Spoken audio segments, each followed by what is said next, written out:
সামাজিক যোগাযোগ মাধ্যমে গত সোমবার থেকেই একটি ভিডিও ব্যাপকভাবে ছড়িয়ে পড়ে।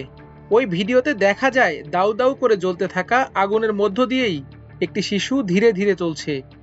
আগুন থেকে বাঁচতে ভবনের ভেতর থেকে বের হওয়ার পথ খুঁজছে সে। ভিডিওটি গাজা শহরের বাস্তুচ্যুতদের আশ্রয়স্থলে পরিণত হওয়া ফাহমি আল জারজারি স্কুলের। গত রোববার দিবাগত রাতে স্কুলটিকে লক্ষ্য করে বিমান হামলা চালায় ইসরায়েলি বাহিনী। হামলায় পুরো স্কুলে আগুন ধরে যায়। এ ঘটনায় শিশুসহ ৩৬ জন নিহত হয়। ভিডিওর শিশুটি ৫ বছরের ওয়ার্দ আল শেখ খলিল। উদ্ধারকর্মীরা আগুন থেকে তাকে বের করে আনতে পেরেছেন। সোমবার সিবিসিকে সে বলে, আগুন দেখে আমি ভয় পেয়ে গিয়েছিলাম।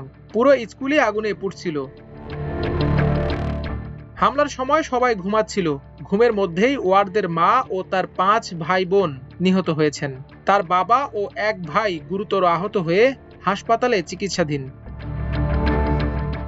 গাজার প্যারামেডিক হোসাইন মহসিন জানান, উদ্ধার অভিযানে আসার পর আগুনের মধ্যেই ওয়ার্ডকে খুঁজে পান তারা। সে কোনো প্রকার কথা বলছিল না, এমনকি কান্নাকাটিও করছিল না। ওয়ার্দের চাচা আয়াদ আল শেখ খলিল জানান, স্কুলটিতে হামলার পরপরই তিনি সেখানে যান। ভাইয়ের পরিবার নিয়ে উদ্বেগে ছিলেন তিনি। স্কুলটিতে এসে ভাইয়ের পরিবারের সদস্যদের আগুনে পোড়া লাশ পান তিনি। হোসেন মহসিন জানান, ওয়ার্দকে উদ্ধারের পর আগুনে পুড়ে যাওয়া আরও অনেক শিশুর লাশ পান তারা।